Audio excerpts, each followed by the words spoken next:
48 Angler. Let's do this. 24 Boote.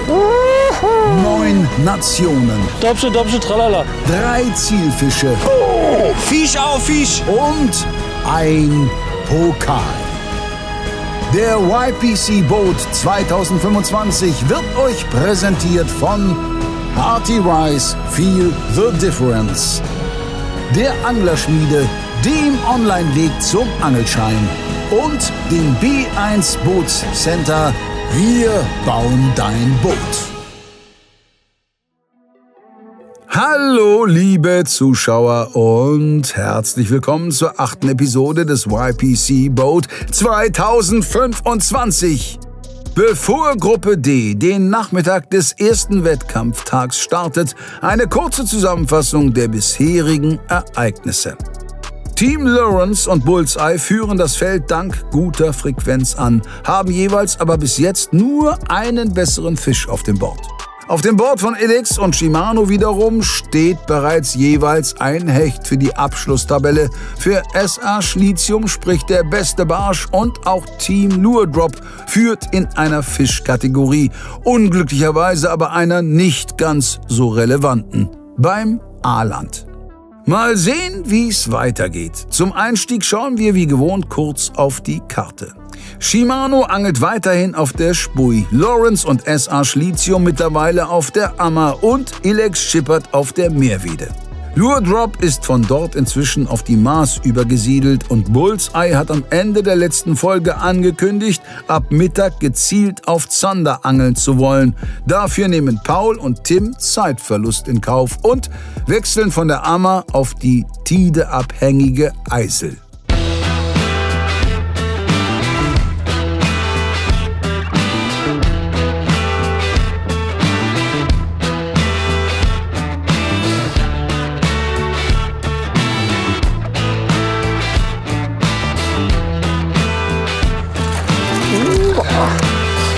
Well done, man. Okay. So let's spread you around. Mein erster Fisch. Ich bin begeistert, Leute. Zielfisch, aber leider nicht ganz die Größe, die wir uns erhoffen fürs Turnier. Der hat also halb, ja, 31,5, also 32 fürs Turnier. Und damit darf der auch gleich wieder zurück. Den werde ich jetzt schnell reporten, nachdem ich meinen Köder hier aus dem Netz befreit habe. Ich angel mit dem Crankbait. Wir haben hier so eine, Fuck, missed one. so eine Steinkante, die sich ziemlich weit im Fluss reinzieht. In der Regel sind hier immer ein paar Barsche zu holen. Ich angel hier jetzt mit dem Diving Cherry von Ilex, eigentlich eine sichere Bank. Hat mir jetzt einen Fisch beschert. Willkommen zur zweiten Tageshälfte in Gruppe D bei Team Shimano. Nach Pleiten, Pech und Pannen in der ersten Tageshälfte von abgerissenen Schnüren im Elektromotor über geplatzte Rettungswesten und Verfahren heute Morgen waren am falschen Gewässer. Ja, können wir hier an der Stelle ja mal sagen. Haben wir natürlich auch noch ein paar Fische gefangen. Einen geilen Hecht, einen kleinen Hecht gerade noch mal abgegradet. Damit sind wir aus der ersten Episode rausgegangen. Richtig cool. Ja, wir bleiben dem Plan treu. Wir angeln weiter die Steinpackung ab. Das hat ja jetzt eben funktioniert. Davor hatte ich ja noch einen Beifang gehabt. Einen Aaland. Also von daher, wir angeln jetzt einfach weiter. Ich mit Spinnerbaits, Markus mit unserem neuen Shimano Chatterbait. Ja, mal schauen. Aber ich denke, das sollte noch funktionieren. Powerfischen, werfen, werfen, werfen und weiter geht's. Fische fangen. Again. That was a 45? Yeah, that was a 45 fish. Yeah. He was following. He was stalking it. Oh, he bites. Oh, he bit. Oh, did you see that? I saw him biting. Jesus Christ. So, wir haben hier gerade eine sehr lange und wilde Fahrt hinter uns. Wir haben jetzt das Gewässer gewechselt und zwar auf dem Wasserweg und ja, wir sind jetzt knapp, ich schätze 30 Kilometer gefahren, 25, 30 und sind jetzt auf der Odomars. Hier hatten wir auch ein sehr gutes Training. Wir haben jetzt erstmal wieder so ein paar Buhnen. Im Training haben wir hier speziell relativ souverän Barsche gefangen. Ja, wir machen jetzt erstmal die Buhnen und haben danach noch 1, 2, 3, 4 Zanderstellen in petto. Hier starten wir jetzt viel Spaß bei der neuen Folge. Während der Fahrt, du meintest mir, dass der Group Effect extrem gut. Ja, habe ich gelesen. Ist das so, ja? Da kamen einige gute Fische jetzt, ja. Fisch. Schön. Aber es scheint ja sich gelohnt zu haben. Let's see. Nicht, das ist wieder ein Brasse. Der hat nur reingehängt. Ah. Fuck. Wow, what a start. Direkt wieder ein Bream. Scheinen echt viele Breams unterwegs zu sein. Ah, ich hatte auch ein bisschen Sorge, weil er hat sich nur reingehängt. Immerhin, wir sind jetzt wach, ready. Und die Brassen sind auf jeden Fall auch noch da. Nicht ganz der Start, den man sich nach längerer Anfahrt wünscht. Mal sehen, ob's für Bullseye besser läuft. Hallo und herzlich willkommen zu Episode 2, Gruppe D. Wir sind auf einem neuen Gewässer, wie ihr seht. Wie angekündigt, heute Morgen sind wir jetzt Zanderangeln. Und wir haben hier im Training ein paar echt gute Fische gefangen. Es hat richtig Spaß gemacht. Paul hat einfach mal einen 90er weggechickt. Wir haben auch im Training richtig... 91 91er weggechickt. Und wir werden jetzt mit euch zusammen ein paar schöne Zander vom Grund wegjiggen mit unseren Jig-Whips. Und ja, wir freuen uns hier zu sein. Es ist geiles Angeln, das muss man echt sagen. Es ist hier nicht mit einer Überfrequenz zu rechnen wahrscheinlich, aber hoffentlich mit großen Fischen. Wir hoffen, dass wir sie gejiggt bekommen. Und ja, geil, viel Spaß beim Zuschauen, viel Spaß bei der Folge. Und wir wünschen allen Fischen allen Teams dicke Fische, so rum. Aber uns die dicksten. Also, auf geht's. Oh, die Schleuse geht auf. Paul hatte einfach mal Bananen in seinem Boot. Das ist echt frech, aber wir haben schon ein paar Fische gefangen, ne? Müssen wir schnell wegfuttern. Wir müssen aufpassen, dass der Pulseimer schon hier wegfliegt. Oh, ich habe mit Vollmund gegessen, wie unhöflich. Vollmund essen ist ja relativ normal. Mit Vollmund und mit Vollmund sprechen, weißt du? Ist erst mal auf und dann findest du vielleicht die richtigen Worte. Das macht was mit mir, ja. Ja, eine Banane. Yeah, now we are, the fish are not really biting for us. We choose to go for the big perch. We have some spot for big perch, but it don't work this morning. We catch just one of, we catch 4, but 1 is correct. And now it's a low tide, so yeah, the fish is on the river when there is no tide. It's not the best, so we need to wait, for 1 hour at least, and expect to catch when the stream restart. So that's why we are a little bit in the wrong passage for us. But yeah, we never know. We can always catch a fish in this river, so finger crossed.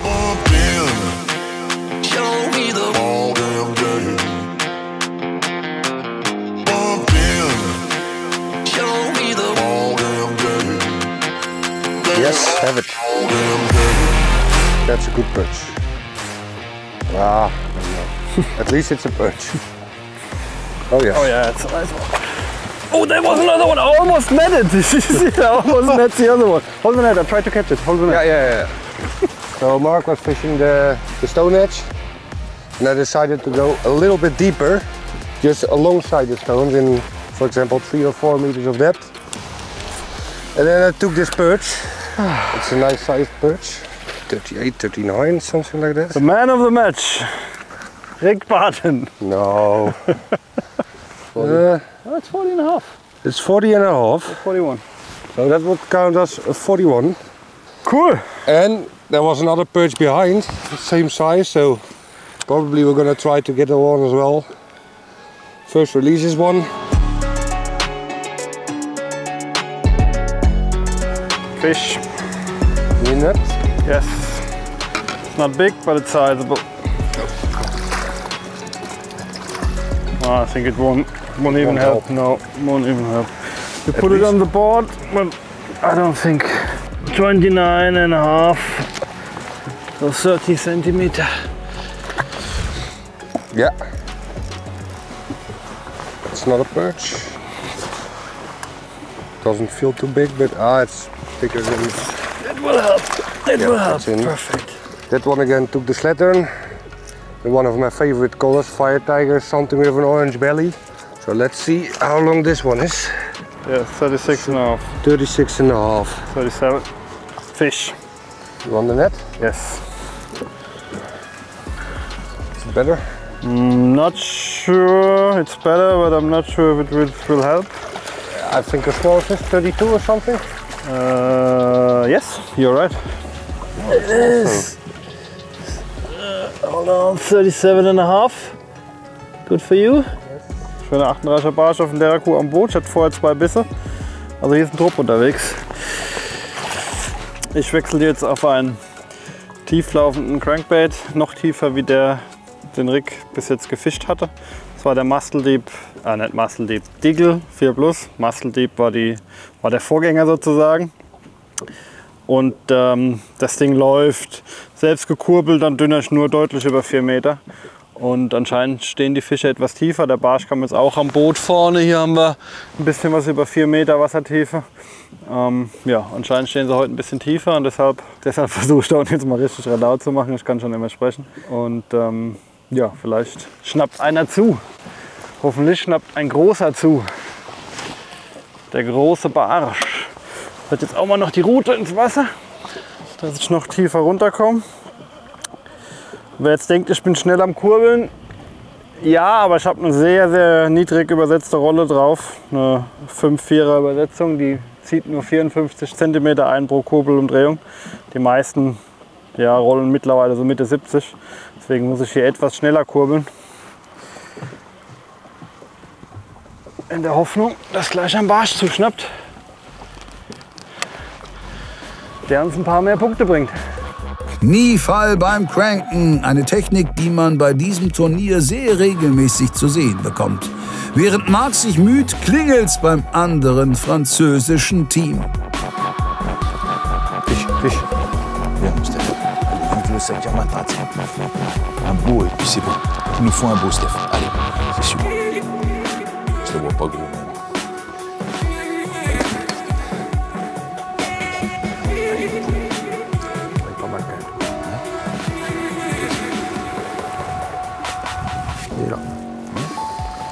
Oh, un broc. Tu le vis tout ça, toi? Putain.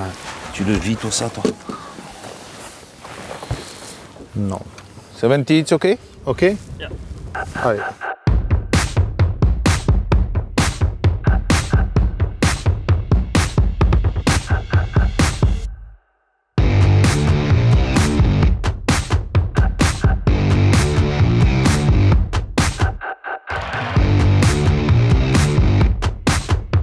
Die beiden französischen Teams punkten zuerst. Nach Elix vorhin scheint aber nun auch Lawrence an einen beißwilligen Barschtrupp geraten zu sein. Fish, fish, fish, fish. It's a small perch. Yeah, but a perch is a perch. Oh, there's a whole school behind it, mate. Hey, a perch is a perch. Yeah, it's touching, yeah. 31. 31. It's a really small perch. But hey, it's the first perch of the day. Let's release it quickly and then catch another one.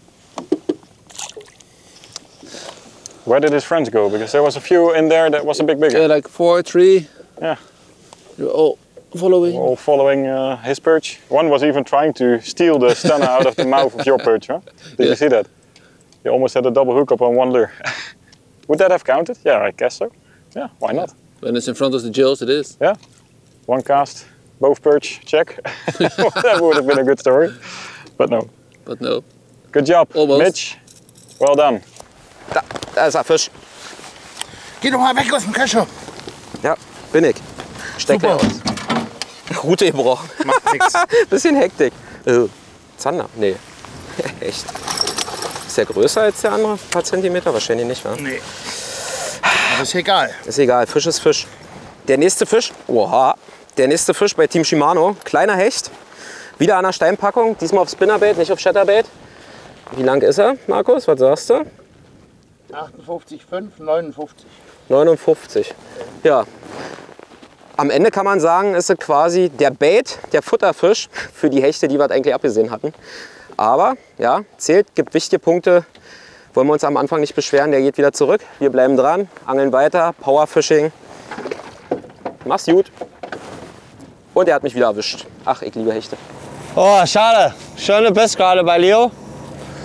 War fetter Biss. Ja.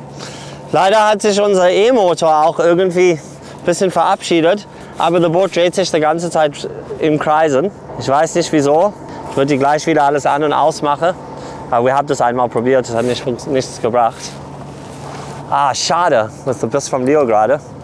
Immer irgendwas, ha? Immer. Wahnsinn. Die sind jetzt an dem Spot, wo ich im Training einen 91er hatte, die haben wir seitdem nicht mehr gefischt. Wir hatten den einen Fisch da am zweiten, dritten Wurf danach nicht mehr geangelt.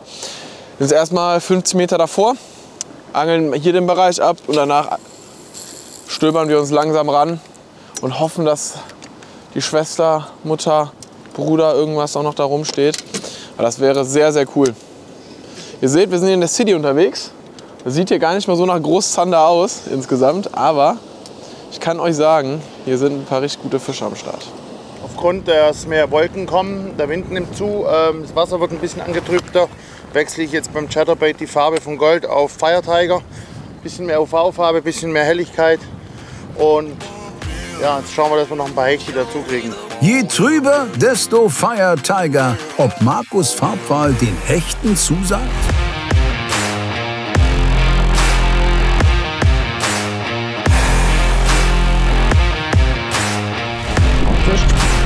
Geil. UV. Bin auf Ankern. Barsch. Oh, was für eine Kirsche, Alter. Ja! Yes! Geil! Jawohl, Erik! Gerade von dir gesprochen. Kirsche, hey. Richtig geil. Boah, ist das eine Maschine. Geiles Teil. Boah. Ja. Auf den UV-Shutter. Der UV hat's gemacht. Ja, der Klassiker. Schöner Fire-Tiger. Ach, ist das du ein Scheiße. Teil. Ist das ein Barsch? Ist das ein Koffer? Yes, Da kann ich meine ganze Hand verstecken. Und das ist der erste richtig fette, den wir haben in den Tagen, die wir hier angeln. Ich muss ihn gleich raufpacken, ich halte es nicht aus. Ja. 49,5. Ja, eindeutig. Ja, eindeutig. Also ein Fuffi, Turnierfuffi. Boah, ist der fett, Markus. Den hast du verdient. Was ist das bitte für ein geiler Barsch? Gerade eben haben wir noch gesagt, wir wechseln von der dunklen Farbe auf das Grelle, weil die Wolken dichter geworden sind. Ja, und das Ergebnis spricht für sich. Ein 50er Turnierbarsch. 50er Turnierbarsch. Der Fire Tiger hat's gerichtet. Richtig geiler Fisch, Markus. Dickes Petri, setz die Mutti zurück. Jawohl. Mann! Also ich würde ja sagen, am Zielfisch vorbei. Das aber wird Team Shimano herzlich egal sein. Weitere 100 Punkte wandern aufs Board und kaum ist Markus Trümmer zurück im Wasser, ruckt es bei Erik. Ja, Fisch, Barsch. Geil. Haben sie gefunden. Oh, nee. Warum? Das ist wieder das Ding, was wir vorhin hatten, da haben wir mal kurz drüber gesprochen. Man denkt wirklich bei dem kleinen Hecht, die verhalten sich wie Barsche, die schütteln sich genauso. Ja. Ach man, schade, egal. Fisch ist Fisch, macht trotzdem Spaß. 57,5, 58. Und jetzt bitte das Kaliber, was diesen Hecht zum Frühstück oder jetzt mit beziehungsweise zum Mittag verspeist. So. Fair look, probably. Oh, it's a nice ender, but there was no bite, so Probably a yeah, it's gone. I think it was fair look. Let's say it was fair. no slime. Strange. Strange.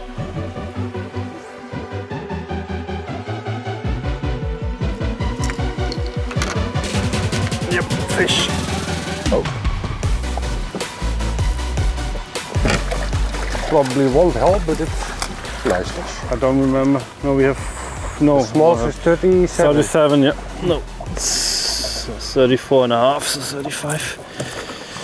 Going up. Steph, c'est là. Allez mon gros. Je sais pas. Putain, ouais. Fais chier quoi. Putain, pas ça quoi. 71 is okay? Fish. Good one? No, small one. Really small. Oh, really small. Might be the smallest perch I've ever seen on the tunnel. Man, But is it 22? Then we have a full card. Yeah, fish. Oh, bigger one. It's a better one. Not so big, but It's better. bit better one. Yes. Now it doesn't matter anymore if it's 22 because we have a full card, my friend. Okay, well Boom. done. Nice. Big one of the two. The big one is 30. The big Check. one is 30? Let's see. Monster! But full card fish. Really cool. Yeah, it's also 23. 23. Okay, well. Wahrlich keine Größe zum Angeben. Anschließend montiert Simon einen Köder, den man heutzutage viel zu selten sieht. Classic inline spinner. Abu Fast Attack 10 gram. I've seen it before on these kind of places. Just a steady retrieve on a simple inline spinner. Can catch a big one here.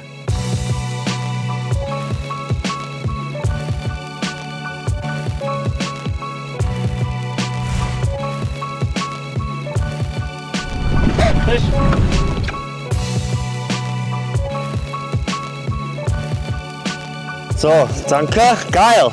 Endlich mal kein Wasser, Alter. Jo, mit der Flash Vibe. Wirklich kein Monster, aber kommt nicht auf der Harp, also 31. 31. Immerhin wieder ein bisschen Action bei uns auf dem Boot. Außer, sage ich mal, mit Brassen und sowas. Schön. Ich habe echt Vertrauen in den Flash Vibe. Habe im Training auch gut damit gefangen, auch große Barsche. Kann noch passieren.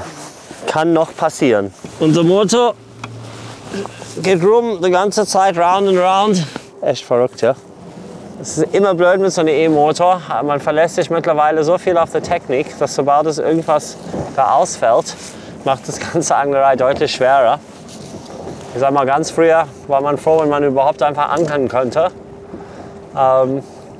Mit so einem elektrisches Teil, früher haben wir so mit Seil und so gemacht. Von daher kann man nicht zu viel meckern. Wir heute jetzt versucht, das Ganze zu reparieren ein bisschen. Hat ein bisschen rausgezogen und wir hoffen, dass vielleicht hat irgendwas geklemmt wegen der Kabel. Ob das so ist, würden wir jetzt gleich sehen. So wahnsinnige Strömung jetzt drauf. Das ist echt gut. Das ist eigentlich perfekt.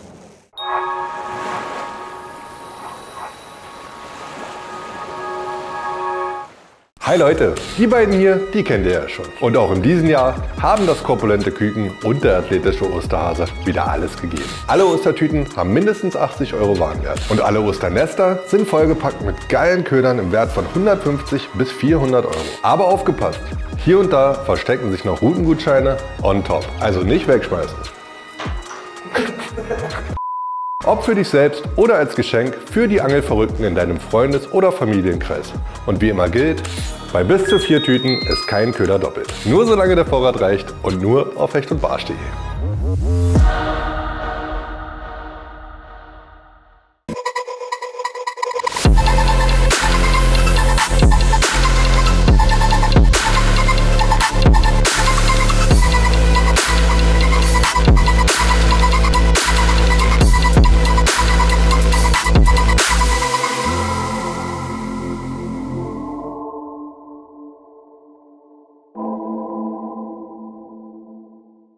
Oh nee, nicht schon wieder Werbung beim YPC. Ich weiß, ihr wollt doch nur geile Fische und geiles Angeln sehen.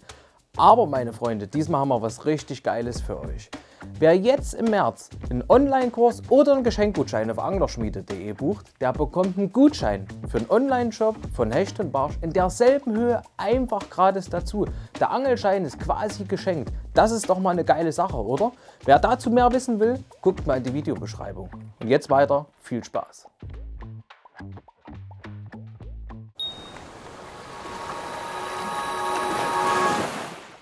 Ich fische jetzt hier 15er Lamelli.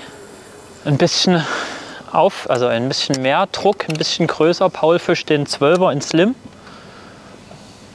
Und dass wir ein bisschen unterschiedlich fischen. 12,5er wohlgemerkt. 12,5er.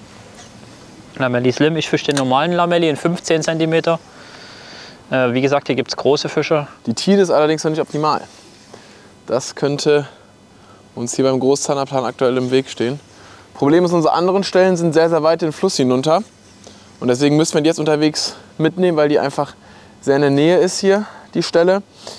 Und wir von den anderen Stellen sehr, sehr weit fahren. Sollten wir in einer optimalen Welt 270er Fische gejiggt bekommen, würden wir noch mal nach hier zurückbügeln, um hier noch auf einen sehr großen zu angeln. Aber wir wären sehr froh, wenn der sich jetzt erbarmen würde.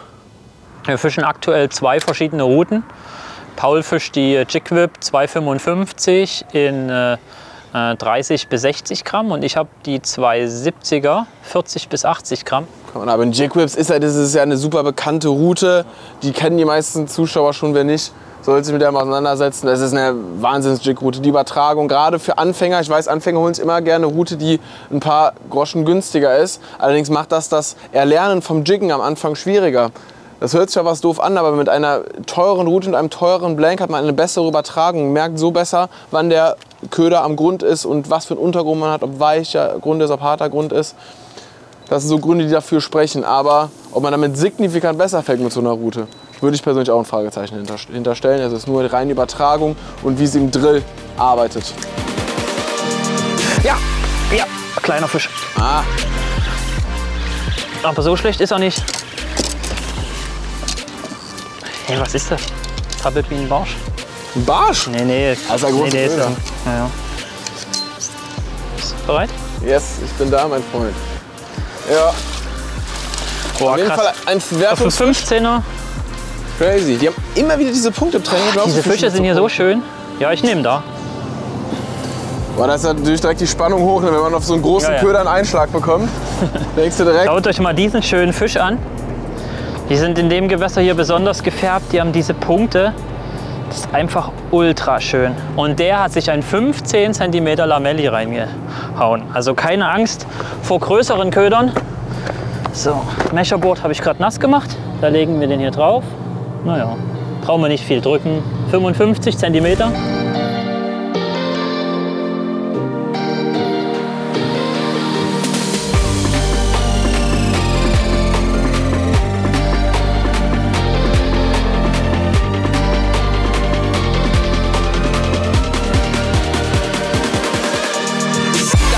Fisch.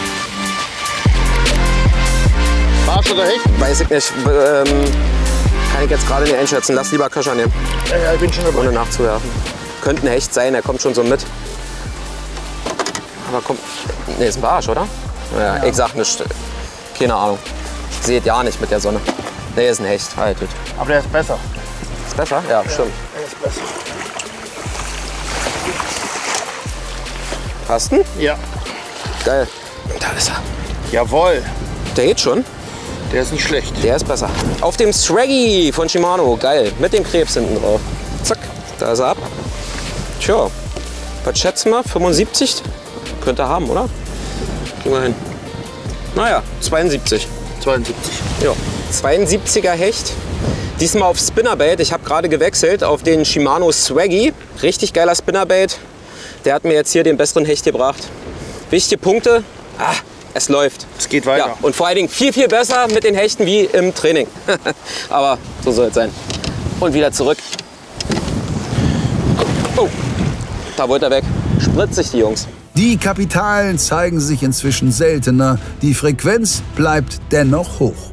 Bei insgesamt recht ausgeglichener Tabelle halten Shimano und Ilex weiterhin die größten Trümpfe. Mark und Rick hätten aber sicher nichts gegen einen weiteren Punktebooster. It might be a perch. Wait a minute. If that's a perch, it's good. But I think it should be an asp. It was really hard to strike. So.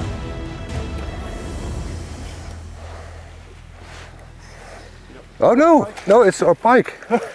What the fuck? Didn't expect that one. Not the biggest of them all, but at least it's a pike. Okay, you see, watch out for the teeth because it's really shit. 69. Yeah. Oh yeah, the teeth are really shit. Yeah, and it totally got me. So. So, with the teeth on the outside, he got me there. That's my reward. When it gets wet, it will start bleeding. Fish. Better fish. Hopefully. Go on, be a little bit bigger fish. It's staying deep. That's a good sign. What the fuck is that? Oh, my key. It's almost in the It is a pike, but it's not a huge one. But It's an upgrade. It is an upgrade. At least. Okay, thank you, brother. Welcome, man. Again, on the spinnerbait. Spinnerbait. See, this is 5, the big one. It's a 74. Yeah, 74. They are getting bigger, guys. We still have 1.5 hours to upgrade a little bit. Nice 74. Little upgrade. Let's go back. Phew. Spinnerbait again. So Leute, wir haben versucht, den E-Motor zu reparieren. Leider geht's nicht. Und ja, wir versuchen das jetzt mit dem gebrochenen E-Motor. Besser als nichts. Aber leider gibt es irgendwie jetzt ab wir das rausgeschraubt und kriegen wir das nicht wieder reingeschraubt. Ist natürlich echt blöd. Aber kann man jetzt nicht ändern. Ja. Naja, wir fahren jetzt gleich zum, ich sag mal, dann letzten Spot. Ja. Und versuchen dann da nochmal ein bisschen was auf Zander zu reißen. Da haben wir im Training große Zander gefangen. Jetzt haut er eigentlich aber. Jetzt steht er richtig schlanker. Gucken wir mal. Merkst du? Ja, gucken wir mal. Wäre gut. Bittere Nummer, vor allem bei der Strömung. Team Lure Drop hat für die letzten 90 Minuten einen schweren Stand. Die Stephans hingegen stehen anscheinend ganz gut. Pass auf. Dich.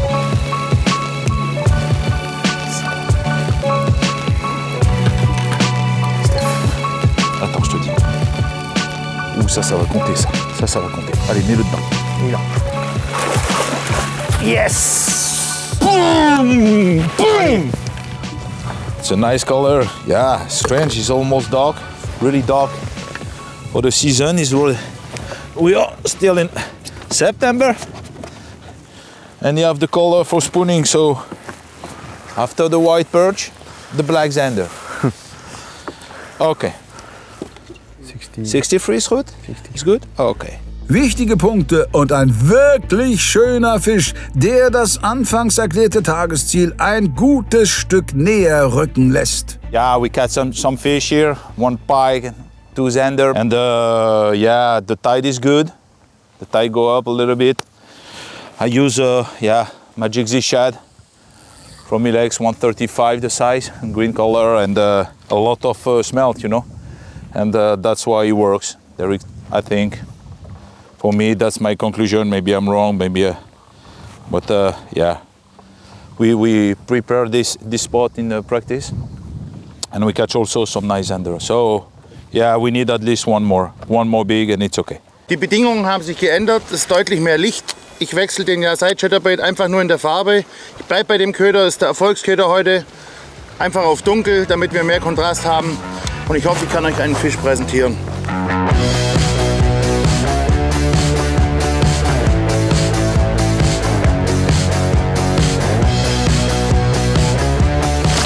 Ja, Fisch? Ah, weg! Oh, hier wird es noch tiefer, wollte ich gerade sagen. Ja. Nochmal? Ja. Barsch. Oh, der ist gut. Wenn das ein Barsch ist, dann ist es ein guter. Ja. Ich weiß nicht, wo er kommt. Kommt von rechts, kommt von rechts, kommt von rechts. Der bleibt unten. Oh, Hecht. Yes. Jo. Der Farbwechsel hat wieder funktioniert. Viel Licht, dunkle Farben, hoher Kontrast, wenig Licht. Grelle Farben mit UV. Es funktioniert.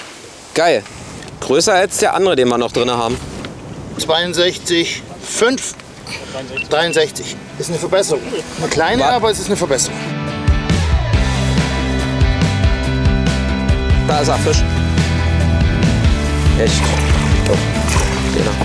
Also wir haben die Hechtseuche. Die Hechtseuche. Der nächste Hecht bei uns, wieder auf den Shimano Swaggy, auf den tunten. Schöner Fisch. Gucken wir mal, ob wir uns noch einen Ticken verbessern. Ja. Ja? Was haben wir denn? 65. 65er. Ach Markus, ist doch schön, wenn das funktioniert. Wir haben ein neues Synonym. Gestern haben wir noch den Hechtfluch gehabt und nur uns aufgeregt, dass wir im Training keine Hechte gefangen haben. Und jetzt haben wir die Hechtseuche. Das hört ja nicht auf. Überall, wir hatten gerade einen Fehlbiss gehabt, überall stehen die Hechte an der Steinpackung. Ja, das macht Spaß, wir bleiben dran, weiter powern, Strecke machen. Und vielleicht kommt noch mal ein dicker Barsch, weil die stehen ja auch hier vorne zwischen den Steinen. Jo. Fisch. Ich habe den Hechtsprung gesehen. Yes. Geil. Petri. Da ist das Ding. So. 68. Aber ein richtig fetter. Ja. Also guck dir mal die Proportion an. Der ist ja quasi wie so ein Rohr. Zack. Ja. Und der Chatterbait, der räumt richtig ab, war 21 Gramm. Ja, Sei Shatter. Einfach eine Macht. Geil. Petri Markus.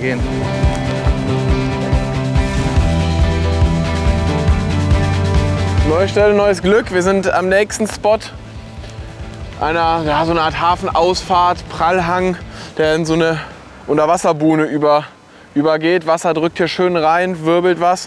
Und das ist eine ziemlich steil abfallende Kante, nachdem wir gerade eben Schwundwände mit leicht abfallenden Kanten gefischt haben. Jetzt also eine steile Kante, das heißt, wir gehen etwas schwerer. Ich habe jetzt 18 Gramm drauf, wieder vom Lamelli Slim.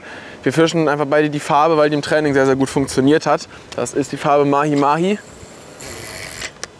Oh, ich habe die Buhne getroffen. Ja, mal schauen, was hier geht. Es strömt auf jeden Fall schon gut das Wasser. Ich bin durchaus optimistisch.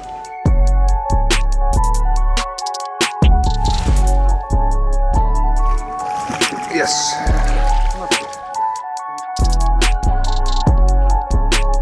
So, wie angekündigt haben wir jetzt quasi das Gewässer gewechselt, sind jetzt auf dem Spot, wo wir im Training, quasi auf unserem besten Zanderspot, zur richtigen Tide. Hier unter uns verläuft ein Tunnel, ein Autobahntunnel lang. Uns wurde gesagt, wir sollen es hier probieren und im Training hatten wir innerhalb von, ich weiß nicht, einer Viertelstunde 10, 12 Zander, auch gute Größen, und dann sind wir aber auch weggefahren und hoffentlich fangen wir jetzt hier noch 2 große Zander. Dann sind wir absolut zufrieden mit dem Tag. Und dann können wir auf dem See auf jeden Fall die Barsche und Hechte upgraden. Das fiel uns dort am einfachsten. Genau, das ist der Plan. Wir legen jetzt los. Ich werde mit einem 15er Bleak Chat jiggen. Ich starte mit der Perch Chat, den Natural Perch. Würde vielleicht auch wechseln auf dem Bleak Chat, der 15er oder der 18er. Man hat echt gesehen, dass das hat hier sehr gut funktioniert. Und gute Größen gebracht. Lure Drop hat für die Schlussstunde also noch etwas in der Hinterhand. Und augenscheinlich war der Trainingsspot kein One-Hit-Wonder. Ja. Kein großer, aber Fisch. Außer so Barsch, das wäre gut. Ansonsten sehr kleine Zander. Gucken wir mal. Ja. Ganz kleiner Zetti. Naja. Immerhin, so ging es letzte Mal auch los. Stimmt. Der Maß hat... Wieder auf der Natural Perch. Soll ich schauen, ob der Maß hat? Hat er. Hat er, ja. Hat er. Knapp, aber hat er. 43. 43,5. 44. 44. So, kleiner. Aber immerhin für jetzt kommt er tatsächlich in der Wertung. Guck mal, der Fisch sind da. Jetzt einen schön große kriegen. Fish. Yeah. That's the one. Boom. Nice. Good job.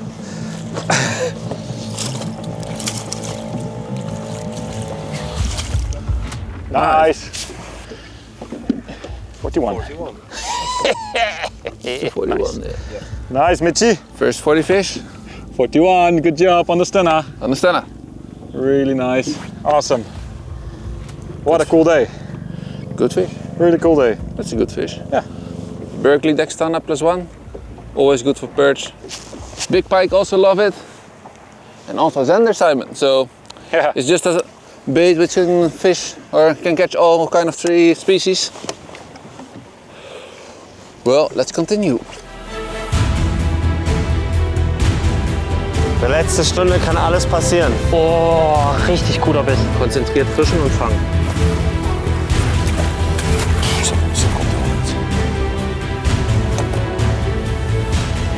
Yeah.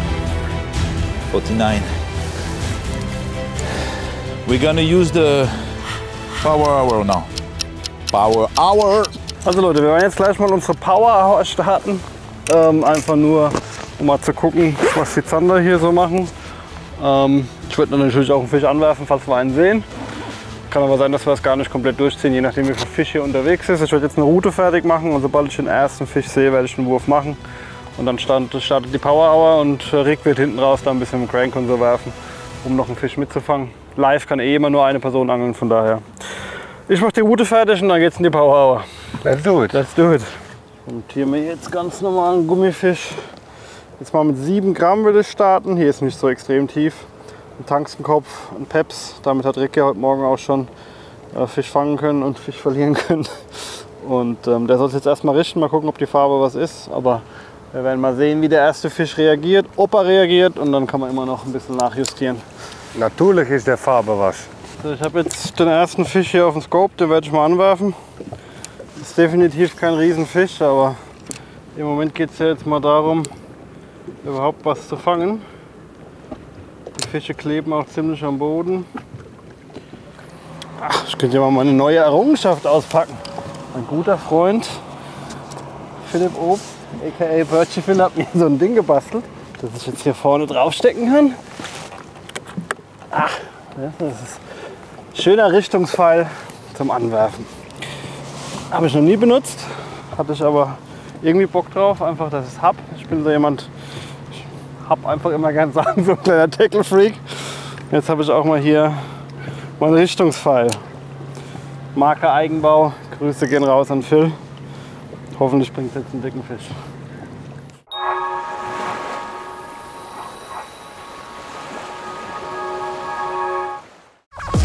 Die geilsten Köder jeden Monat ganz bequem zu dir nach Hause. Am 1. April feiert unser Lodrop seinen 3. Geburtstag. Und diese Party solltest du nicht verpassen. Und wenn du dein Abo bis zum 31.03. abschließt, dann startest du mit dem wahrscheinlich krassesten Monatsdrop aller Zeiten. 2 zusätzliche Köder und eine 5-fache Jackpot-Chance, aber nur für Abonnenten. Ein Warenwert von über 85 € und exklusive Einblicke hinter die Kulissen. Und mit dem Code JUBEL25 schenken wir dir die Versandkosten auf deinen ersten Drop. Also, worauf noch warten? Beschenk dich selber auf lodrop.de.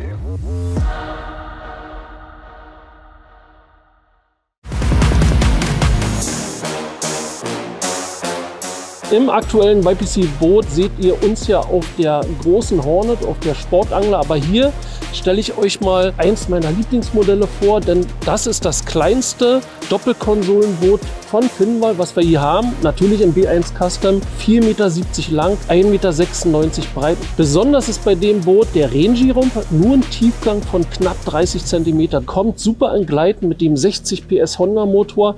Also das ist ein echt starkes Boot, unsinkbar natürlich. Und das kriegt ihr hier schon ab 16.900 €. Und wer auf dem Boot ganz ohne Scheiben steht, für den haben wir natürlich auch was Richtiges, und zwar bei Paul. Die Finwal 420 B1 Pro, 4,20 Meter x 1,86 mit wenig Tiefgang, B1 Custom Design, Führerschein frei. Eins meiner liebsten Modelle. Und hier erhältlich ab 9.900 € im Angebotspreis. Das Boot schiebt nochmal ganz anders. Und zu der Finwal B1 Pro 420 Tiller gibt es noch einen Kartenplotter im Wert von 1.200 € in Kombination mit dem Honda BF15 on top für euch. Ja, und hier zu der Finwal 470 und dem BF60 gibt es sogar einen Garmin Kartenplotter Fischfinder im Wert von 1.849 € gratis dazu. Und jetzt wünschen wir euch viel Spaß beim Schauen. Mögen die Boote performen.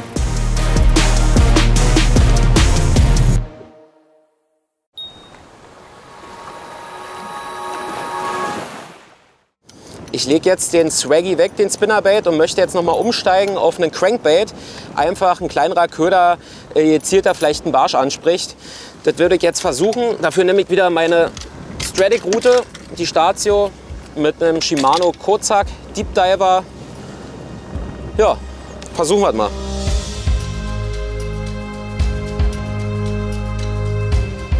Ja, Fisch. Ich hoffe, das ist ein Barsch. Das müsste ein Barsch sein. Ich hoffe. Bitte. Ja, der poppelt so. Ja, das hat der Hecht vorhin auch gemacht. Ja, jetzt kommt er schon so komisch hoch. Immer spannend, immer spannend. Bitte. Ja. Markus! Der Umstieg. Der Umstieg auf den Crankbait. Der ist gut. Saugeil. Ankern. Werf. Markus, mach mal einen Wurf. Da sind immer, wo einer steht, sind mehrere. Oh, krass. So, da hätten wir den dicken Barsch. Geiler Fisch. Ja, und richtig dick. Ja. Ich denke mal so lang. Mitte 40, oder? Lang. Unterschätzt den nicht. Ja, perfekt. So, und da hätten wir einen 76er. Ja, also 46. Richtig geiler Barsch auf den Shimano Kozak in Deep Running. Schön die Steinpackung runtergeleiert. Boah, voll raufgeknallt. Mega cool. Der darf da zurück. Gelungener Angeltag. Also ich bin durchaus zufrieden. Mehr als zufrieden. So stelle ich mir da auch selbst einen privaten Angeltag vor, ohne Competition Mode. Hammer, geiler Fisch. Tschüssikowski. Grüß mir die Mutti. Bis dann. Also doch nochmal ein echtes Ausrufezeichen. Shimano könnte damit an Tag 2 theoretisch komplett aufs Barschangeln verzichten. Ein großes Plus, vor allem wenn es heute bis zum Schluss so bliebe wie jetzt. Fisch. Oh, ist das eine Prasse quer?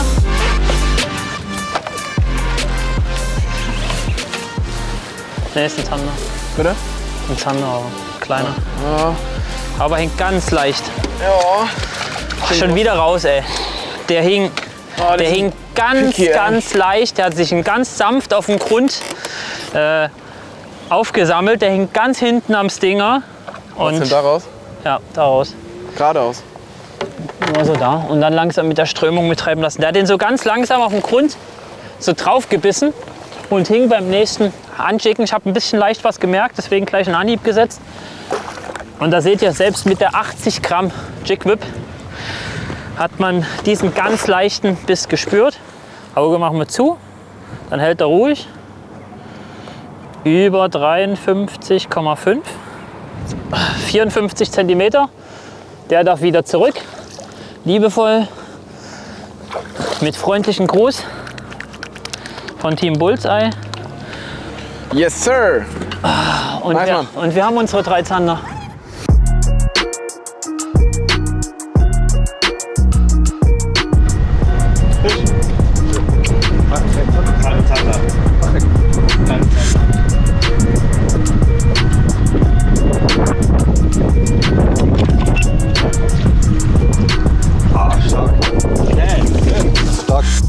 Cool. So eine kleine Verbesserung zu der letzten. Okay. 50,5, 51. Oh. Oh. War zu schnell. 51, immerhin. Eine kleine Verbesserung an der 44er. Erstmal sind beide noch in der Wertung. Erstmal sind beide in der Wertung, das stimmt. Power hour has started. Gonna Little bit of trolling. Last 30 minutes with some deep diving cranks. See if we can find something on the deeper edges of the water. Maybe a big perch, big zander. Zander, pike, whatever. Doesn't really matter. Sometimes very effective.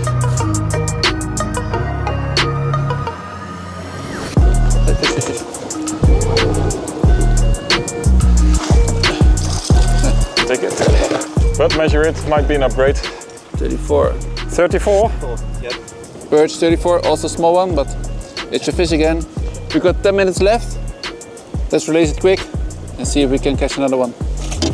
Boom. Yeah, fish. Better one. Point by point.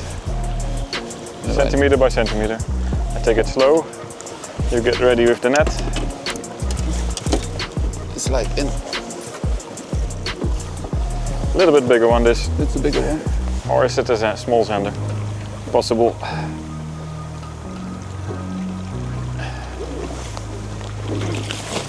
Oh yeah, that's a better one. Better perch. Yes! Power hour, trolling. Awesome. So, turned out that trolling in the power hour was a good choice, because this is another upgrade. Let's see how long it is. 41. 41. Geen verkeerde keuze, hè, maat? Boom. 41 centimeter on the dredger. Nice. Let's release it and continue the trolling. Yep. Sorry. Keine Überraschung. Die Echolot-Experten von Lawrence lassen die Power Hour nicht ungenutzt. Gutes Upgrade. Zieht noch jemand auf den letzten Metern nach? Poisson. Fish. Ah, it's a pike. 500. Ah non, ça change. I release it. Oh.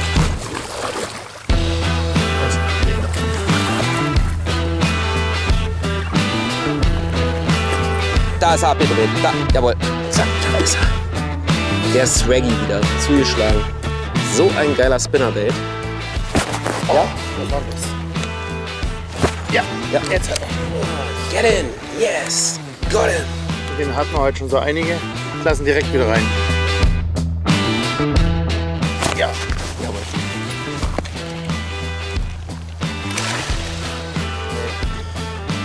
64.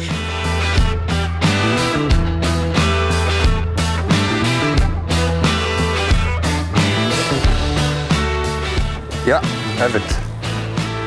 What is it? What is it? Is it fireball? It's sizable, that's for sure. Okay, we have the Zander. Yeah, that's we good. wanted the Zander, we have the Zander. So there we have the second Zander. We really needed that one. Finally a good and hot strike, so let's check. It should be 57, I think. 57, yeah. Let's quickly release this one and see if we can get another one. Yeah. Oh, good job again. I could have stayed home today. So if we add another Zander, we should have had a full card, I think. Yeah, but we cannot make the full card. We can only make 6 fish. Oh ja, richtig scheiße. Dicker Fisch. Ich hab's geahnt. Yes! Na, nicht riesig, aber guter Fisch. Jemand Doch, sagte, doch. ich habe da vorne ein Big Fish Feeling. Fett! Ah, der schüttelt aber wie ein kleiner Fisch, ey. Kommt gut mit, ist kein großer Fisch, aber hat sich am Anfang gut verkauft. Ich gebe ihn dir rechts.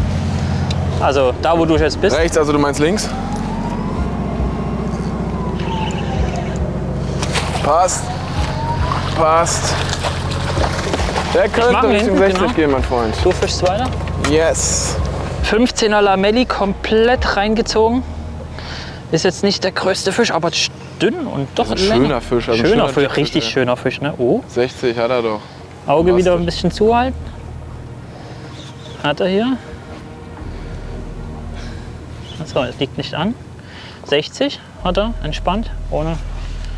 Schöner 60er Zander. Der darf wieder gehen. Banane aufgegessen. Da läuft es auch mit dem Zander. So, liebevoll reinlegen. Der hatte Bock. Hatte Bock. Ihr seht 15er Lamelli, Electric Chicken, gerade hier. Dieses Grün und Rosa, ein bisschen Sonne, trübes Wetter. Ist wirklich meine persönliche Lieblingsfarbe. Damit habe ich schon die meisten Zander gefangen. Deswegen vertraue ich der Farbe immer wieder. Weiter geht's, weiter geht's, weiter geht's. Machen wir noch einen Wurf dahin, ne?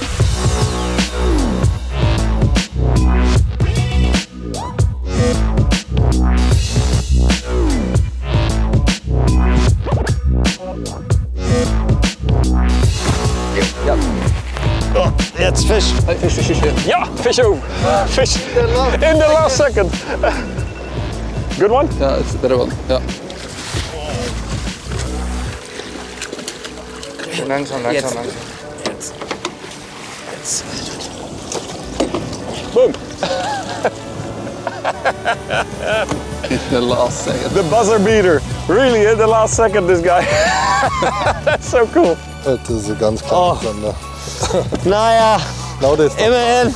Now they start biting, Leute. 30 Sekunden Verschluss. 67. Ja, Alter.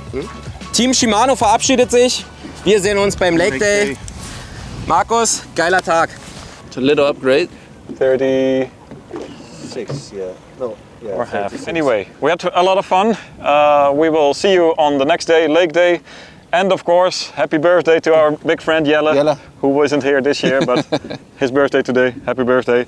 We're checking out. See you next time. Hoppa! Leo, hat auf jeden Fall Spaß gemacht. Einmal machen wir einen Kreis Jetzt für kommt alle. die Ehrenrunde. Eine Ehrenrunde nochmal, Leute, das ist echt Wahnsinn. So ist unser Ehrenmotto. Guckt es mal an. Guckt es mal an. Stark. Ist so geil. Sadly, asp, eyed. Birds that don't count because we already had some good ones. Yeah, but we had fun today at least. We caught some nice fish and we have some good fish in the cart. So yes, and the big lakes, they are swimming big fish. So let's add another big pike. Yes. So Day is over and was tough for us. Huh? We have, we don't catch some fish. It's okay, but small fish, it's not enough. Aber ihr hattet bis jetzt 2 geile Episoden, glaube ich. Es sind echt geile Fische rausgekommen. Nicht so super viele, aber echt ein paar richtig große. Ja, ich freue mich richtig auf die Aufnahmen. Ja, ich freue mich auf die Aufnahmen und ich freue mich auf den River Day. Geil Barschangeln Hoffentlich haben wir dann lange Zeit für einen großen Hecht und vielleicht holen wir noch einen Zander. Also wir geben noch nicht auf. Ich glaube, wir sind gar nicht so schlecht dabei, wie wir glauben. Wir sind gut dabei. Also liken, kommentieren, abonnieren und uns bitte die Daumen drücken für den Lake Day. Ciao von Team Bullseye. Hope to see you in the next episode, and we're gonna prepare tackle and prepare our next competition day, and we come back strong. Of course, we will do that. Over and out. Für die einen ist das Glas halb voll, für die anderen halb leer. Was man ungeachtet des Meinungsbildes aber mit Bestimmtheit sagen kann, in Gruppe D ist rein gar nichts entschieden.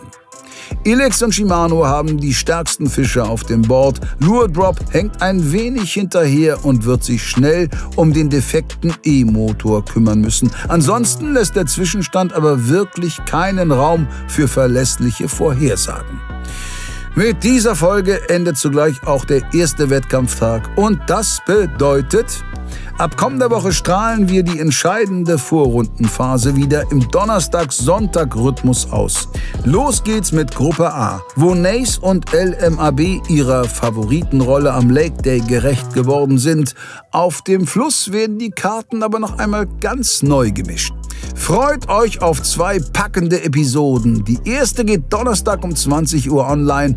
Bis dahin gilt wie immer, liken, kommentieren, abonnieren und zum Abschluss noch ein wichtiger Hinweis für alle, die vor der eigentlichen Saison schon ein bisschen Bank-Feeling erleben wollen.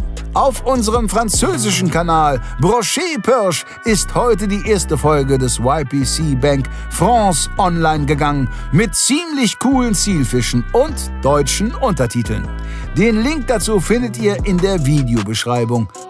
Danke fürs Zusehen, bleibt gesund und Salü!